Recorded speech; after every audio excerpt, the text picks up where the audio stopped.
Hi friends, ఈరోజు కందిపొడి చేద్దాం అనుకుంటున్నాను. సో దానికోసం కందిపప్పు తీసుకున్నాను 1 కప్పు. సో అలాగే 1/3 శనగపప్పు. నేను పెసరపప్పు పొట్టు తీయకుండా వాడుతానండి. సో పెసరపప్పు తీసుకున్నాను 1 కప్పు. ధనియాలు, ఎండుమిర్చి అండ్ జీలకర్ర. ఈ విధంగా తీసుకున్న పెసరపప్పుని ఒకటి తర్వాత ఒకటి లో ఫ్లేమ్లో స్టవ్ ఆన్ చేసి లో ఫ్లేమ్లో వీటిని వేయించుకోవాలి. బ్రౌన్ కలర్ వచ్చిందాక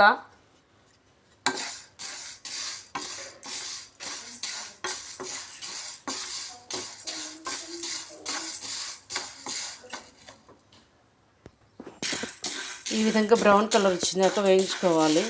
సో ఇప్పుడు కందిపప్పు వేగినాయండి, ఇవి తీసి పక్కన పెట్టేసుకుందాం.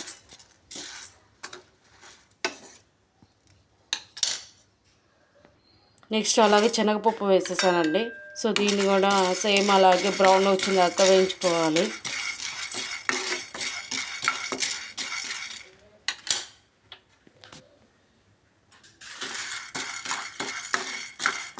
ఇవి కూడా అయిపోయి వీటిని కూడా తీసి బౌల్లో పెట్టి అదేవిధంగా పెసరపప్పు కూడా వేయించుకుందామండి.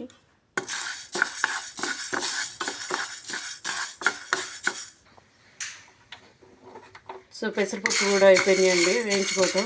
సో వీటిని కూడా బౌల్లో పెట్టేసుకుందాం. నెక్స్ట్ ఎండుమిర్చి తీసుకుందాం.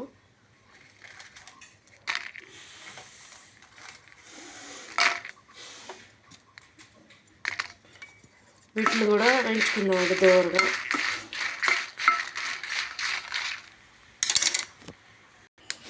మిర్చి కూడా వేగినాయండి. సో వీటిని కూడా బౌల్లో తీసేసుకోండి. నెక్స్ట్ ధనియాలు, జీలకర్ర వేసి కూడా కొంచెం లైట్గా వేయించుకోవాలండి.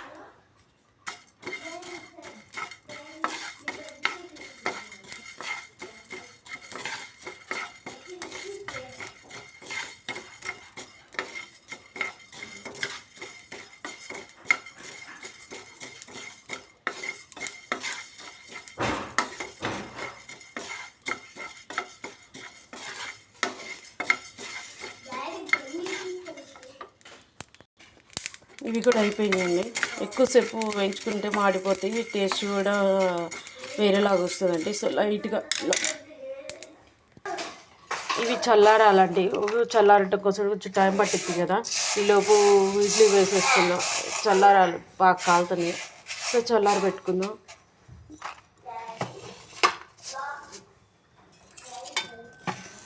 ఇడ్లీ పిండి తీసుకొని దీంట్లో సాల్ట్ వేసుకుందాం. సాల్ట్ వేసేసుకొని బాగా కలుపుకోవాలండి.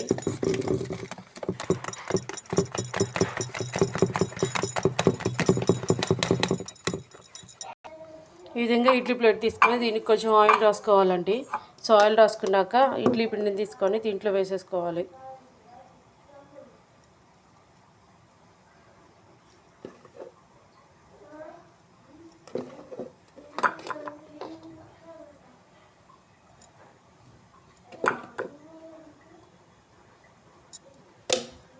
ఈ విధంగా ప్లేట్లో పెట్టేసుకున్నాక దీన్ని తీసుకెళ్ళి ఇడ్లీ పాత్రలో సో ఇడ్లీ పాత్రలో వాటర్ పెట్టేసానండి. సో అవి కూడా బాయిల్ అవుతున్నాయి. సో ఇప్పుడు ఈ ఇడ్లీ ప్లేట్ని తీసుకెళ్ళి ఈ విధంగా పెట్టేసుకున్నాం కదండి. సో వీటిని ఇప్పుడు మూత పెట్టేసుకొని జస్ట్ 10 మినిట్స్ హై ఫ్లేమ్లో పెట్టేసుకొని ఉడకబెట్టేసుకోవాలండి. ఇవి చల్లారిపోయినాయండి. సో ఇప్పుడు మిక్సీ జార్ తీసుకొని దీంట్లో మిర్చి వేసుకుందామండి. ఫస్ట్ ఎండుమిర్చి, ఎందుకంటే ఇవి కొంచెం పెద్దగా ఉంటాయి కాబట్టి ఇవన్నీ కలిపేస్తే గ్రైండ్ చేయడానికి కష్టంగా ఉంటుంది. సో ఫస్ట్ ఎండుమిర్చి అను జీలకర్ర, ధనియాలు వేసేసుకుందాం.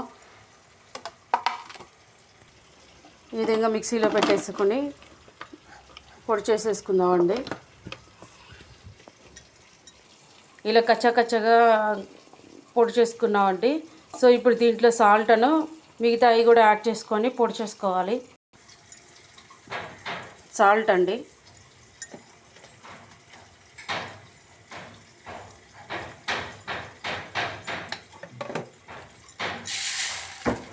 మిగతా పప్పులు కూడా వేసేసుకొని గ్రైండ్ చేసుకుందాం.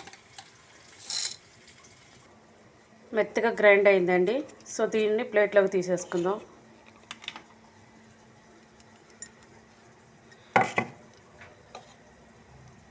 ఎంతో టేస్టీగా ఉండే సాంబార్ పౌడరు ప్రిపేర్ చేసుకోవటం ఎలానో చూసారు కదండి. మీరు కూడా కావాలంటే ఈ విధంగా ప్రిపేర్ చేసుకోండి, చాలా బాగుంటుందండి.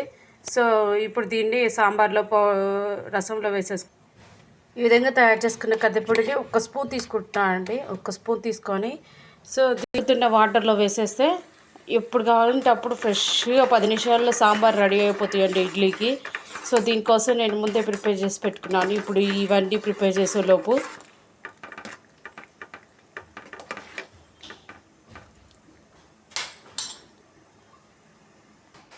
ఇడ్లీ రెడీ అయిపోయిందండి. ఇడ్లీ తీసేసుకొని ప్లేట్లో పెట్టేసుకుని